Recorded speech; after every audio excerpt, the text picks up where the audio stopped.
Chapter 5 Images. Blessed is this hour. Blessings for all of you, my dear friends. Every personality in the course of a lifetime, usually in earliest childhood, often even in infancy, forms certain impressions due to environmental influences or to sudden, unexpected experiences. These impressions are usually based on conclusions formed by the personality. Most of the time, they are wrong conclusions.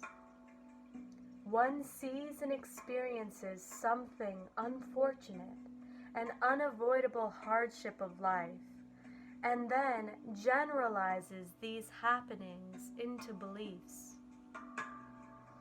The conclusions formed are not thought out. They are more in the nature of emotional reactions, general attitudes concerning life.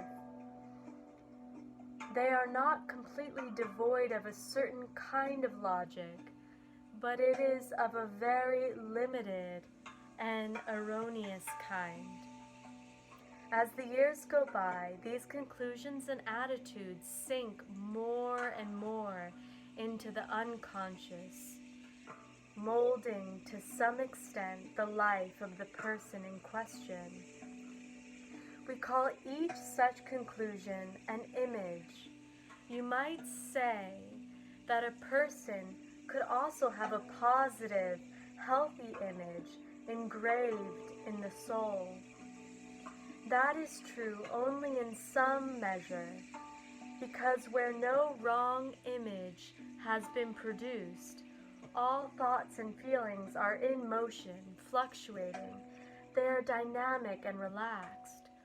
They are flexible, because the whole universe is penetrated by a number of divine forces and energy currents, the thoughts, feelings, and attitudes unconnected with an image flow harmoniously with these divine forces and currents, adapting themselves spontaneously to the immediate need and changing according to the necessity of each moment and situation. But the thought and feeling forms emanating from images are static and congested. They do not yield and change in accordance with different circumstances. Thus, they create disorder. The pure currents flowing through a human soul become disturbed and distorted. A short circuit is established. This is the way we see it. The way you see and feel it is through unhappiness, anxiety, and puzzlement over many apparently inexplicable events in your life. For instance, you realize that you cannot change what you wish to change, or that certain happenings in your life seem to reoccur regularly without an obvious reason. These are just two examples. There are many more. The wrong conclusions that form an image are drawn in ignorance and half-knowledge, and therefore cannot remain in the conscious mind. As the personality grows up, the new intellectual knowledge contradicts the old emotional knowledge. Therefore, the person pushes the emotional knowledge down until it disappears from conscious sight. The more the emotional knowledge is hidden, the more potent it becomes. Often you do not understand What made you retain such an impression from which you formed a wrong conclusion? Your intellect, your mind as a whole has grown up, has been changed by what you have learned, by your surroundings, and by life experience. Yet while your image is alive, you, on the deeper emotional level, have not changed. At one time in your childhood, you had a shock. When you think of a shock, you think of a sudden experience with a very strong and unexpected impact, like an accident. Such a shock may also happen particularly to a child in a more gradual discovery that things are contrary to one's dearest and most cherished expectations. For example, a child lives with the idea that the parents are perfect and omnipotent. When the realization dawns upon the child that this is not so, it comes as a shock. Although the realization may often come by a series of events until the new discovery makes its lasting impression. When a child finds out that its heretofore accepted concepts about its parents or the world as such are not true, it loses security. It is frightened. It does not like the discovery and will, on the one hand, push this unpleasant knowledge into the subconscious because it feels guilty, and on the other hand, will build defenses against this threat. Whether it happens suddenly or in a slow realization, this threat is the shock referred to. You all know that shock causes numbness.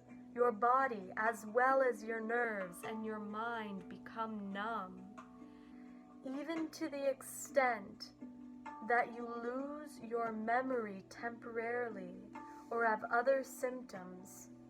Thus, the child will experience a shock because parents, the world, life are not the way the child thought them to be. Although the impression that created the shock may be objectively correct, still, the deduction the child is capable of making must be wrong, because children tend to generalize. They project their own experiences onto all other alternatives. A child's parents are its world, its universe. Therefore, what the child concludes after the shock must be applied to everyone else, to life in general. This general application is the wrong conclusion that creates the image. The image was created when the orderly world and concepts of the child were destroyed. The wrong conclusions derive first from the generalization. The reality is that not all people have the same shortcomings as the parents. Not all conditions of life are similar to those the child discovered in its own surroundings. Second, the defense mechanism the child chooses with a limited understanding of the world is wrong as such. It is even more so when applied to people and situations other than those in the early surroundings. This, my friends, is the way images are created, but you will not remember offhand your emotions, your reactions, your inner intentions, and your conclusions. You cannot remember them because you felt the need to hide the whole procedure for its lack of rational logic.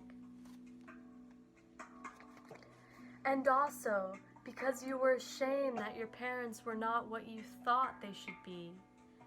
In your child's mind, you assumed that your case was singular. Everyone else had perfect parents, perfect home conditions, and only you alone experienced this shocking uniqueness that had to be hidden from everyone, even from yourself, as well as, of course, from your parents or others close to you. The shame arose from the mistaken idea that your case was unique, and the whole thought and emotional process had to be hidden away because of the shame. When these processes remain hidden, part of your personality cannot grow. If a plant is left hidden in the earth, with its roots cut off, it cannot grow. It is the same with every emotional current or tendency. Therefore, you should not be surprised when you discover that your image conclusions conform not at all to your otherwise grown-up intelligence. An infant or a very young child knows only the most primitive emotions. It knows love and pleasure when its will is done. It knows hatred, resentment, and pain when its will is not done. It is as simple as that. Only much later in life does one learn to evaluate objectively instead of following one's own pain or pleasure. While your image lives, you continue the childish procedure because in that respect, your mind remains childish, regardless of how much the rest of your personality has improved and learned. Your developed personality is capable of judging maturely only on the intellectual level, and in some instances where no image currents obstruct your perception, even emotionally, but where this slow or sudden shock impression has affected the soul, one does not assimilate the experience consciously, and therefore one's mind remains childish. It remains in the state it was in when the image conclusions were formed and put into the unconscious. Consequently, a part of an otherwise mature being remains immature. Actually, this part continues to make the same deductions emotionally and unconsciously that the child had made, so long as the image is not lifted into consciousness. For instance, imagine a baby girl who cries when she wants attention, but the mother believes that to come when the baby cries will spoil her. The child learns that the mother does not come when she cries, but that the mother does come at other times, seemingly unrelated to the child's cries. Thus, the following conclusion is drawn. In order to have my need fulfilled, I must not show that I have a need. Now, with this particular mother not showing one's needs may actually be a good strategy, but when the little girl becomes a woman, such a strategy is more than likely to produce the opposite result, since no one will know that this woman has a specific need. No one will give to her what she needs. However, since she is completely ignorant of her image, because it has long ago sunk into her unconscious, she will go through life not understanding why she is so unfulfilled. She does not know that she acts in such a way that life will seem to confirm her erroneous belief. Do I have an image? How can you be sure that such an image exists in you? One indication is that you cannot overcome certain faults, no matter how much you try. Why is it that people love some of their faults? They do this for the simple reason that an image makes certain faults seem like a way of protecting themselves from pain. For example, someone knows that he is lazy, but he may not know that the reluctance to get out of bed and go out into the world is a wrongly conceived protection against being hurt. If I stay in bed, no one can hurt me, may be the unconscious reasoning. Therefore, an image is at the bottom of such an attitude. Another sure sign of an image is the repetition of certain incidents in one's life. An image always forms a pattern of behavior or reaction in one way or another. It also attracts a pattern of outer occurrences that seem to come to you without your doing anything to produce them. Consciously, the person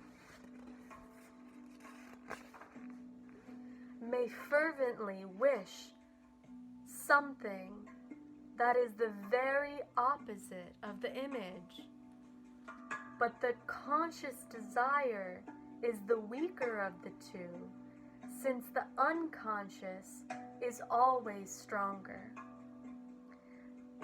The unconscious mind does not realize that it prohibits the very wish the person consciously has but cannot fulfill, and that the price for such unconscious pseudo-protection is the frustration of the legitimate desire. This is very important to understand, my friends. It is of equal importance to understand that outer events, certain situations, certain people, may be drawn like a magnet to a person on account of such inner images. This may be difficult to perceive. Nevertheless, it is so. The only remedy is to find out what the image is, on what basis it is formed, and what were the wrong conclusions. Often, you do not notice the repetition and the pattern in your life, my friends. You just pass over the obvious. You are used to the assumption that certain events are coincidences, or that some fate is testing you arbitrarily, or that other people in your surroundings are responsible for your repeated mishaps. Therefore, you pay much more attention to the slight variations of each incident than to its basic character, and fail to note the common denominator of all the happenings due to your image. Most psychologists have found these patterns and wrong conclusions. What they often do not know is that these images have seldom been started in this lifetime, no matter how early they were formed. Most of the time, an image is of old standing, carried over from one lifetime to another. That is why incidents that will not form an image in a child or a person who is free of that particular conflict will help form an image in an entity who has brought that image into this life. I'll repeat that. That is why incidents that will not form an image in a child or a person who is free of that particular conflict will help form an image in an entity who has brought that image into this life. Where images exist from previous lives, the incarnation occurs in an environment that must create provocations to existing images, perhaps by means of similar corresponding images in the parents or others around the growing child. Only in that way will the image emerge again. Only if it becomes a problem will the person pay attention to it instead of looking away from it. If the image is ignored, circumstances will be much more difficult in the following life on earth until conflicts become so overwhelming that outside factors cannot be blamed any longer. Then the person begins to turn inward. The only solution is to make the images conscious. I give you hints on how to begin, but you will not be able to put them into practice completely by yourself. You will need help. But if you are serious in your desire to find and dissolve the images in your soul, further guidance and help will come to you, and you will be led to the proper person with whom you can form a cooperative working arrangement. To do this, you will need, among other things, humility, essential for your spiritual development.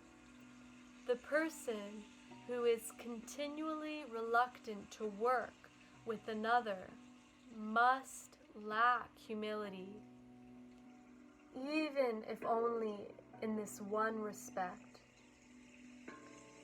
How to search for images. Now, how can you find your personal images?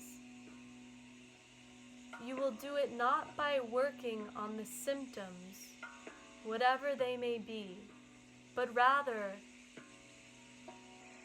by working with the symptoms. Such symptoms are your inability to overcome certain faults and attitudes, your lack of control over certain happenings in your life that come to you regularly and create a pattern, your fears and resistances at specific occasions, to name only a few. The harder you try to eliminate the symptoms without having understood their roots and origin, the more you will exhaust yourself in useless efforts. The symptoms are merely one part of the price you pay for your wrong and ignorant conclusions. Start searching for the images by thinking back in your life to find all the problems. Write them down. Include problems of all sorts. You need to take the trouble to put everything down concisely in black and white. For if you merely think about it, you will not have the overall view necessary for comparison. This written work is essential. It is certainly not too much to ask. You do not have to do it all in one day. Take your time, even if it takes a few months. It will be better to do it slowly than not to start at all. When you think of all your big and small troubles, even the most nonsensical, the most insignificant ones, start to look for the common denominator.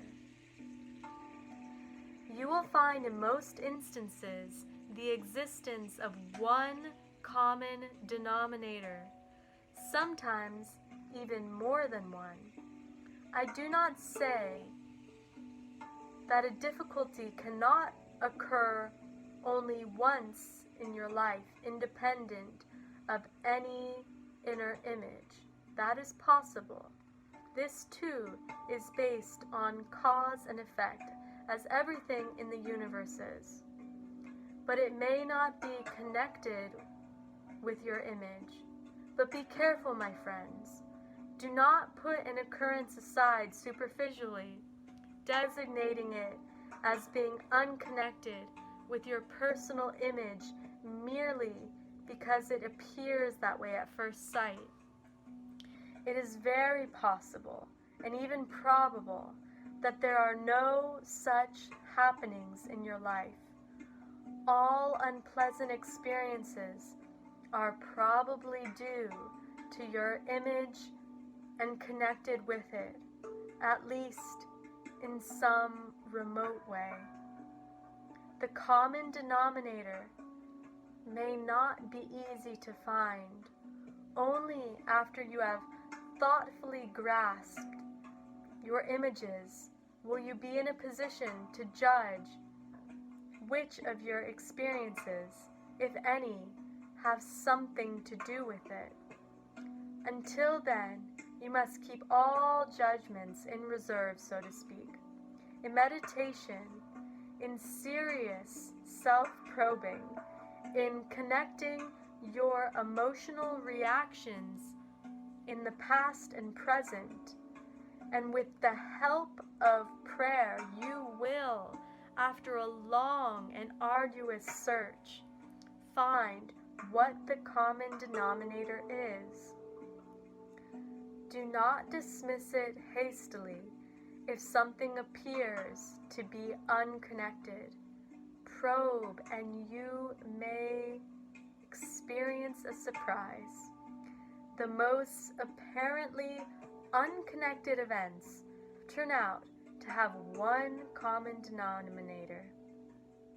When you have found that, you have made a major step forward in your search.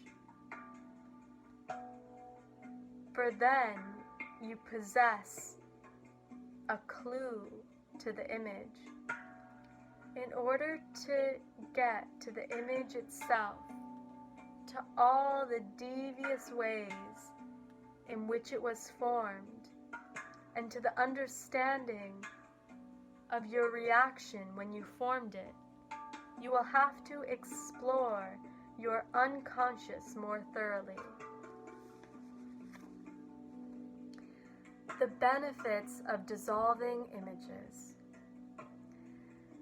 Do not let yourself be dissuaded by your own inner resistance, for that resistance is just as erroneous, ignorant, and short-sighted as the image itself.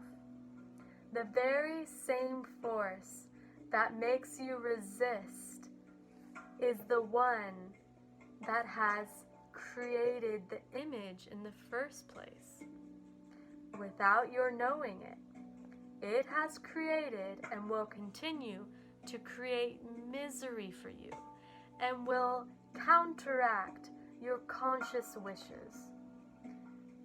Indeed, it causes you to lose or never to gain what could be rightfully yours. So have enough wisdom to see through this and to evaluate your own resistance for what it is worth. Do not let yourself be governed by it.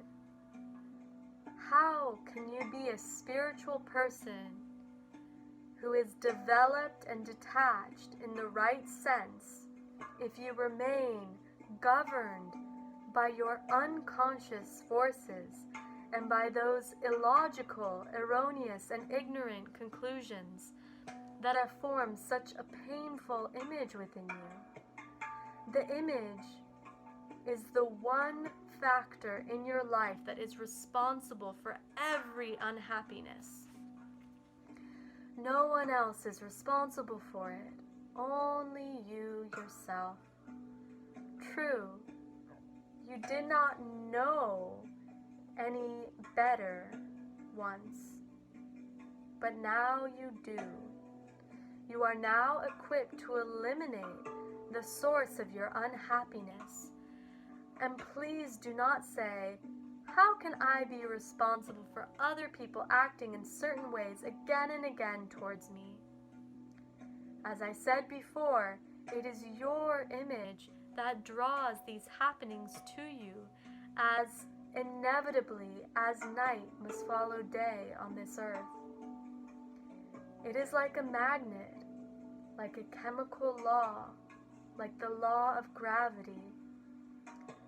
The components of your reactions form the image, influence, the universal currents entering your personal sphere of life in such a way that certain effects must occur, following the cause that you have thus set in motion. I'm going to repeat that sentence. The components of your reactions forming the image influence the universal currents entering your personal sphere of life in such a way that certain effects must occur, following the cause that you have thus set in motion. If you do not have the courage to delve into your unconscious, to face your image, to dissolve it, and thus to make a really new person out of yourself, you will never be free in this life. You will always be chained and bound. The price for freedom is your courage and humility in facing up to what is within. When you have taken all the necessary steps, the victory of freedom is such joy that no matter what happens outside of yourself, nothing can mar your happiness. Furthermore, you can be quite sure that the images you do not dissolve in this lifetime will have to be dissolved in a future one. This should not be taken as a threat. It is just a logical consequence. And how can anything be a threat that is supposed to liberate you from your chains? The sooner you find your images of your own accord, the easier your liberation will be. That you may safely believe. To find, comprehend, and dissolve an image is a long process.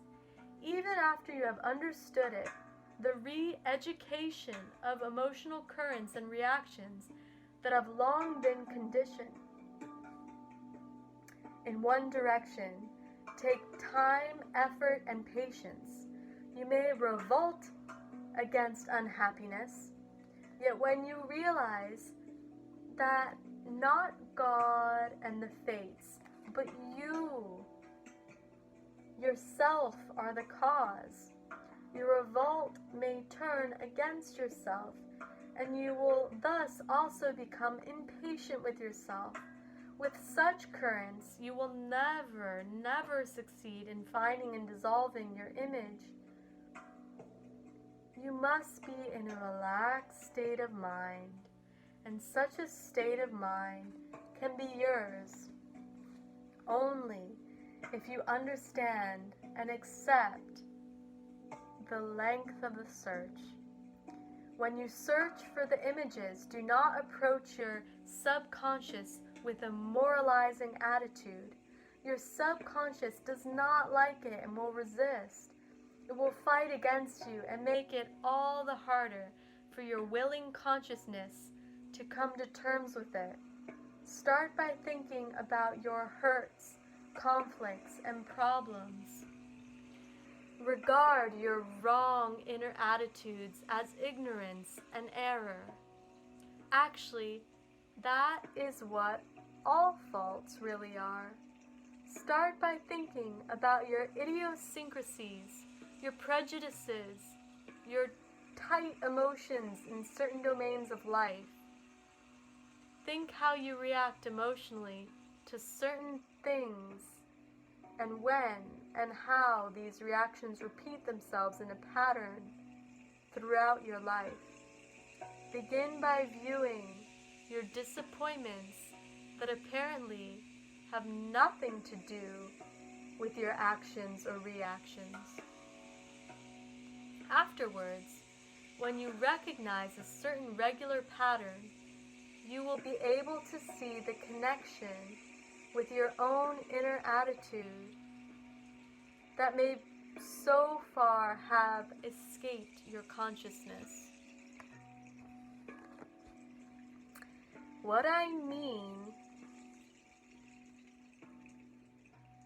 by depth prayer or meditation or depth thinking is that you take everything you have found out about these repressed or hidden reactions, whether they concern trends you find repeatedly or whether you come across quite different reactions than your known outer ones, and think about their significance, their meaning, their effect on you and on others. Compare them with spiritual law as you now know it. Think about it both from the spiritual and practical point of view. Work with this newly found knowledge by re-feeling and re-experiencing it. Then think about it again as objectively as you know how. Simply shift your thinking to a deeper level and apply it to the knowledge you have found. Either the apparently repetitious or the shockingly new and different recognitions. Do not leave the newly found understanding alone, for you may then very well slip back into the same old pattern. You can easily deceive yourself and think that merely because you have found out an important and significant piece of knowledge about your soul, nothing more is necessary. You can have the theoretical knowledge and still go right on reacting in the same old way. It is not sufficient to find inner understanding about your hidden trends and reactions and leave it at that. The work only begins after such recognition. And that is the meditation in depth, on the deep emotional level you have discovered. If you neglect this meditation, you may retain that you have found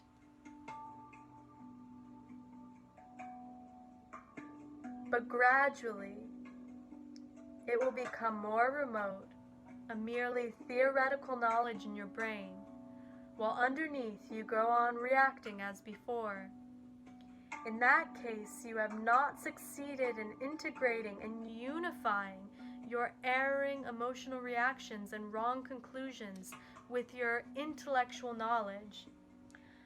Emotions are more habit-bound than outer trends. Moreover, they are so elusive that in spite of your efforts and your old pattern, your old patterns may go right on working without your becoming conscious of this fact. You are used to shoving uncomfortable knowledge into your subconscious, and you cannot get out of this habit from one day to the other. It needs a great deal of training, concentration, and effort. New habit patterns have to be established until you recognize the signs of the hidden trends that must be made conscious. You have to develop a special sensitivity for that, and this takes time, of course. Shame. Everything connected with the wrong inner images causes the person acute shame. The attitude or conclusion in question may not even be shameful, objectively speaking. There might not be any justification for shame if it were out in the open. You would not feel that it deserved this reaction if you encountered it in others. After you have had the courage to bring it out into the open, you will experience for yourself how this feeling of being embarrassed and ashamed completely vanishes. But before it is out, when you are still struggling with it, you will feel the shame very strongly. You may have a fault that is much more embarrassing, but having discovered it a long time ago, you have accepted it. You have come to terms with it. Therefore, you do not feel ashamed of it anymore. You may even be able to discuss it openly with others. However, something that is a much lesser fault causes you acute shame as long as you have not come to terms with it. Let us say you find out that you have been very strongly influenced by and dependent on one of your parents. This in itself is nothing to be ashamed of. It is discussed generally every day, but you have been unaware of this trend so far. You ignored how much and in what manner you were influenced, and how much you are still dependent on similar emotions. Yet when you first come into this realization, it causes you a feeling of acute embarrassment. This is a typical image reaction, my friends. And if you anticipate this, you will again make things easier for yourself. You will not be under the emotional, subjective impression that you stand alone in this world, or that you alone have such feelings. For that is what your emotions believe, and why you feel so ashamed. This belief is a sign of the separateness you have built for yourself with all your wrong defenses, and from which you suffer at such moments. But if you realize that everybody is going through this reaction, that it is a symptom to be expected, you will be able to counteract your subjective and fallacious emotional impression by not heeding it. Instead of continuing to let yourself be governed by it, only by doing so will you free yourself of the separating wall that encloses you in darkness, loneliness, and fear, in guilt and false shame. Only in this way can you evolve as a free person with your head up high, instead of being governed and suppressed by your wrong impressions and false shame. It only takes a moment of courage to go through that which seems so shameful and to face yourself as you are. You will then discover that you have lived in a phantom world of fears and shames that have absolutely no reality whatsoever. Very often, the shame is not because all of a sudden you have discovered something very wicked or hideous. No, you may be much more ashamed of something that is merely silly. If you understand that when you form the image, the reasoning that now makes you ashamed was then in accord with your capacity to reason and think. Only relatively is it silly. And you, intelligent human being that you are, cannot reconcile the fact that such a silly reaction still lives in you. You are now at the point when you actually recognize that this has been your deduction, your conclusion, for years up to the present. And you are now quite embarrassed to see that this was a part of your mind, your undermind, but still your mind, your reaction.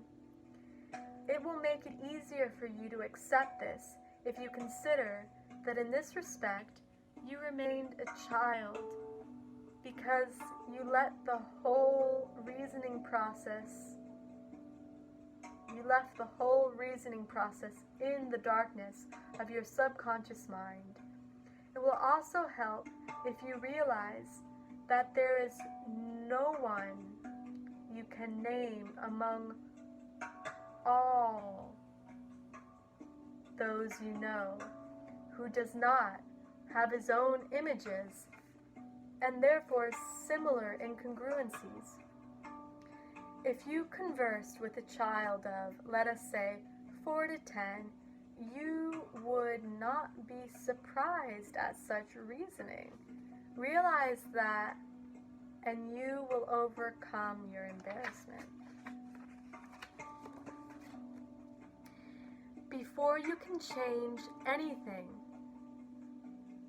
you must understand what it is in you that brings all the suffering.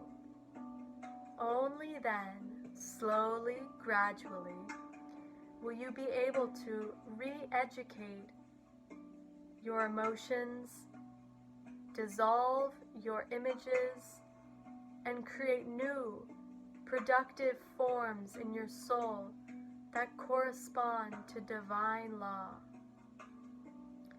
I will retire now with blessings of a special kind that are coming to each one of you, my dear ones. It is the blessing of courage that you all so badly need. Be in peace. Be in God.